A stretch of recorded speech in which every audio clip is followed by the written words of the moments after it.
ইসরায়েলের প্রতিরক্ষামন্ত্রী Israel Katz নতুন যুদ্ধবিরতি চুক্তি ঘোষণার একদিনেরও কম সময় পর ঘোষণা দিয়েছেন যে অবশিষ্ট জিম্মিদের মুক্তির পর ইসরায়েল আবারও গাজায় সামরিক অভিযান শুরু করবে। তার এই ঘোষণা নতুন সম্মত যুদ্ধবিরতি কাঠামোর প্রকাশ্য লঙ্ঘন হিসেবে দেখা হচ্ছে। মঙ্গলবার 14 অক্টোবর কাটজ সামাজিক যোগাযোগ মাধ্যম এক্সে এক পোস্টে বলেছেন, জিম্মিদের মুক্তির মাধ্যমে চুক্তির প্রথম ধাপ শেষ হলে ইসরায়েল হামাসকে ধ্বংস করার জন্য তাদের সামরিক অভিযান পুনরায় শুরু করবে। তিনি আরও বলেন, জিম্মিদের ফিরিয়ে আনার পর ইসরায়েলের বড় চ্যালেঞ্জ হবে গাজায় হামাসের সব সন্ত্রাসী সুড়ঙ্গ ধ্বংস করা, সরাসরি আইডিএফের মাধ্যমে এবং মার্কিন যুক্তরাষ্ট্রের নেতৃত্বে ও তত্ত্বাবধানে এই কাজটি সম্পন্ন করা হবে। কাটজের মতে, গাজাকে নিরস্ত্রীকরণ এবং হামাসকে অস্ত্র থেকে নিরপেক্ষ করার নীতি বাস্তবায়নই এই চুক্তির প্রধান উদ্দেশ্য।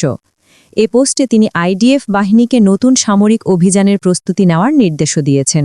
এই ঘোষণা এমন এক সময় এলো যখন কাতার, মিশর ও যুক্তরাষ্ট্রের মধ্যস্থতায় দুই দেশের মধ্যে যুদ্ধবিরতি চুক্তি সংঘটিত হয়েছে।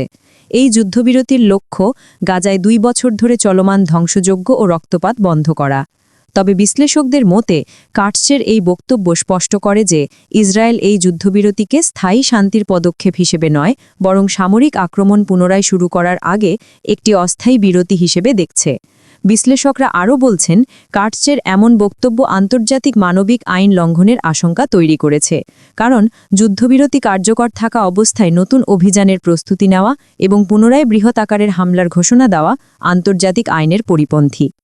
গাজার বর্তমান পরিস্থিতি ভয়াবহ।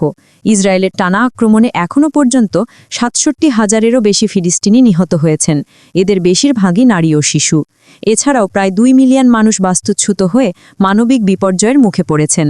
হাসপাতাল, স্কুল ও আশ্রয়কেন্দ্র ধ্বংস হয়ে যাওয়ায় গাজায় এখন তীব্র খাদ্য ও চিকিৎসা সংকট বিরাজ করছে।